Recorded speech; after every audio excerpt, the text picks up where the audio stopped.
Oui, je suis Maëlys Bouffartigue. Je suis auteure, metteur en scène, dramaturge et comédienne. Donc j'écris et je joue généralement mes propres spectacles dans la compagnie Monsieur Madame. Parallèlement à ça, bien, j'ai monté une association avec ma sœur au Carlabail pour monter un festival de théâtre, hein, principalement. Puis petit à petit, les idées ont cheminé et on a décidé de mêler théâtre, art, conférences et puis toute discipline artistique. Voilà. Donc, ça va revenir à un festival qui s'appelle Histoire de se rencontrer. Absolument. Qui est cette année la 2e édition. Alors, Histoire de se rencontrer, en effet, c'est la 2e édition du festival. Histoire au pluriel. Ça va se passer au Mas d'Asile du 12 octobre au 16 octobre. Hein. Et c'est plutôt autour de la transmission de l'histoire, de la narration de l'histoire, et pour la compréhension et l'étude des crimes contre l'humanité, plus particulièrement. Voilà. On peut revenir un peu sur la toute première édition. La toute première édition s'est déroulée au Carlabail et le thème était le même. Vous avez eu pas mal de gens. C'était la première édition? Non, la première édition, il n'y a pas eu beaucoup de public, mais il y en a eu quand même assez, alors que la période quand même était au Covid et que les gens n'avaient pas envie de porter un masque dans une salle, surtout en Ariège. Et finalement, il y a eu quand même malgré tout un petit peu de monde. Il y a eu peut-être, je sais pas, 25 personnes, 30 personnes à chaque spectacle, ce qui était beaucoup pour finalement ce défi que j'ai lancé très rapidement au dernier moment avec quasiment pas de com, etc. Donc je trouve que c'était quand même pas mal. Alors cette année, donc au Mas d'Asile du 12 au 16 octobre, un programme très riche et très éclectique. Alors du cinéma, des rencontres, du théâtre, des lectures. Alors donc c'est une rencontre en effet multidisciplinaire, on va dire.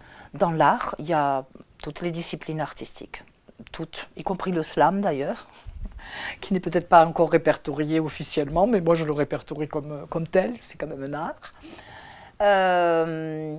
Il y a du cinéma, donc, du théâtre, de la danse, du slam, de la musique. Tout ça, tous ces artistes-là, il y a des artistes qui viennent du continent africain. Toutes ces personnes sont des gens que j'ai rencontrés sur mon parcours théâtral. On a échangé lors d'autres festivals où on s'est rencontrés au Congo ou au Rwanda, etc. Et donc, ce sont devenus des amis, des proches, des convaincus, on va dire des artivistes. Voilà, des artivistes. On est plutôt des artivistes. Le parrain, Monsieur Edgar Morin, un grand monsieur. Donc c'est sous le parrainage d'Edgar Morin, qui est... et c'est un festival à l'instar de toute sa philosophie, sa pensée, la pensée complexe, bien sûr d'Edgar, mais Edgar, on peut dire que M. Morin a 101 ans et l'histoire lui a toujours donné raison. Donc, dès l'âge de 15 ans, il était près des républicains espagnols. Par la suite, il a été auprès des résistants, bien sûr. Ensuite, à côté de ceux qui ont voulu leur indépendance, l'indépendance de leur pays au moment de la colonisation. Puis ensuite, évidemment, un pionnier. En tout cas, il a suivi très rapidement les pionniers dans l'écologie politique. Et puis, bon, toute sa théorie de la pensée complexe nous amène à une réflexion sur le monde actuel et comment on consomme et notre temps et l'énergie. Quels sont nos modes de vie? Tout ça est bien remis en question et l'histoire lui donne raison. Il faut poser ces questions. D'autres intellectuels, quand il était plus jeune, l'ont vraiment un peu renié. C'est difficile d'être pionnier. Et en fait, c'est un petit peu, tous les conférenciers sont à l'image de cette pensée-là. Ce sont des pionniers, même s'ils sont jeunes. Ils disent des choses qui ne sont pas consensuelles. Et je fais le pari que leur discours, l'histoire leur donnera raison sur leur discours actuel. Voilà, c'est un petit peu ça, l'esprit du festival. D'accord. Alors, compréhension des crimes contre l'humanité, c'est un vaste sujet. Oui. Il va y avoir des conférences, il y a des sujets un peu plus précis, ça va être... Alors, il y a, bien sûr, on va c'est par le biais aussi de spectacles. Donc, par exemple, L'espèce humaine de Robert Antelme, qui était d'ailleurs résistant aux côtés d'Edgar Morin, et qui est joué par moi-même, et un Rwandais qui s'appelle Diogène Tarindoa, qui lui-même a vécu le génocide, non pas des Tutsis au Rwanda, hein, non pas en tant que victime, mais lui, il a pris les armes parce qu'il était exilé, sa famille s'était exilée, parce que, évidemment, un génocide n'est pas spontané. Un génocide peut mettre des siècles et des siècles à s'accomplir, malheureusement. Et il s'avère que le génocide des Tutsis s'est accompli, mais ça faisait des lustres, et même depuis la colonisation. Donc lui-même, et aussi parallèlement à ça, je l'ai invité pour qu'il joue sa pièce de théâtre. C'est une pièce de théâtre qu'il a écrite en 2006, qui s'appelle Carte d'identité, et qui retrace un petit peu la genèse, enfin un petit peu même beaucoup, la genèse de ce génocide par le biais, lui, de sa vie privée, sa famille, son père, comment il a pris les armes, il avait 17 ans, etc. On rit énormément. Vraiment, c'est un grand comique. Diogène Tarindoa, d'ailleurs, dans son pays, il est très connu comme un grand comique. On rit énormément, mais on pleure, évidemment. On pleure d'injustice et on se rend compte. Et on arrive à ce point culminant qui est l'humanité. Nous sommes tous ensemble. Nous sommes faits de la même peau.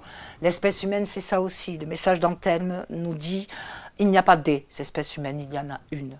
Et donc, on peut être aussi le bourreau et on peut être aussi le victime. On a cette capacité, ce potentiel en nous.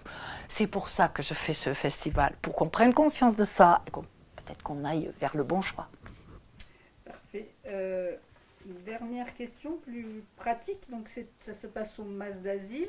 Oui. Si on veut venir voir, histoire de se rencontrer, ça se passe dans tout le village? Alors non, pas du tout. Cette année, comme c'est la première édition au Mas d'Asile, mais c'est encore les prémices, donc on fait ça d'abord au cinéma, puisqu'il y a Média Crash, produit par Mediapart et Jour de Fête, qui va se jouer un ciné-débat avec la journaliste Amélie Poinceau de Mediapart, qui sera là pour débattre sur la concentration des médias. C'est très important, la concentration des médias à l'heure actuelle. Toujours dans des temps de crise ou dans des temps fascisants ou dans des temps, en tout cas, fascisants, ça ne veut rien dire, mais où vraiment les nations basculent, généralement, préalablement, il y a une concentration des médias. Ben, nous y sommes en France, pas qu'en France, un peu partout en Europe d'ailleurs, mais notamment en France. Donc ça me semblait important d'ouvrir ce débat par les médias, par la transmission de l'histoire, c'est aussi les médias. Donc s'ils ne prennent pas leur responsabilité face à ça, ou alors si elle est biaisée, cette transmission, c'est dangereux, je pense. Ça, c'est mon avis très personnel, bien sûr. Hein, je n'engage personne dans ces avis-là. Donc, ça se passera au cinéma le premier soir, le mercredi soir, et à partir du jeudi 13 jusqu'au dimanche 16, c'est dans la salle des fêtes. Le jeudi, c'est dans la soirée, c'est en soirée, le vendredi en soirée, après le week-end plein. Aussi, je voudrais ajouter que les tarifs qui sont sur les flyers papier, il y a des tarifs réduits qui ne sont pas notés, mais à culpa, pardon, je présente grandement mes excuses à tous qui m'écoutent, mais vous pouvez les trouver sur Internet. Et donc, à titre indicatif, un tarif plein pour le pass pour 5 jours, c'est 50 €, tarif réduit, c'est 30 €, et ensuite, le week-end, le tarif plein par jour, c'est 18 €, et tarif réduit, 10 € toute la journée jusqu'au concert le soir. Il y a HNB. Il y a aussi ce fameux texte qu'Edgar a écrit il n'y a pas longtemps, je ne sais pas quand est-ce que exactement a paru son dernier ouvrage qui s'appelle Réveillons-nous, qui est un texte un petit peu à l'instar de ce livre qui avait paru qu'il avait écrit avec Essel, qui était Indignez-vous. Je le trouvais ça m'a chatouillé quand je l'ai lu et j'ai dit allez, on va en faire une lecture. Donc ça aussi, c'est un moment pour moi important, qui est évidemment à participation libre, il n'y a pas d'argent qui compte là-dedans, mais entendre les mots de Edgar et un petit peu son état des lieux de notre époque. Ce monsieur qui a 101 ans, avec toute cette historique derrière, ma foi, peut-être que ça peut nous donner des bonnes idées. Voilà. Parfait. Donc on donne rendez-vous à tout le monde au Mas d'Asile du 12 au 16 octobre. Oui, le programme est chargé. Ce que je voulais dire, c'est que le programme est assez chargé. Mais finalement, je sais qu'il y aura des plages, il y a la restauration sur place.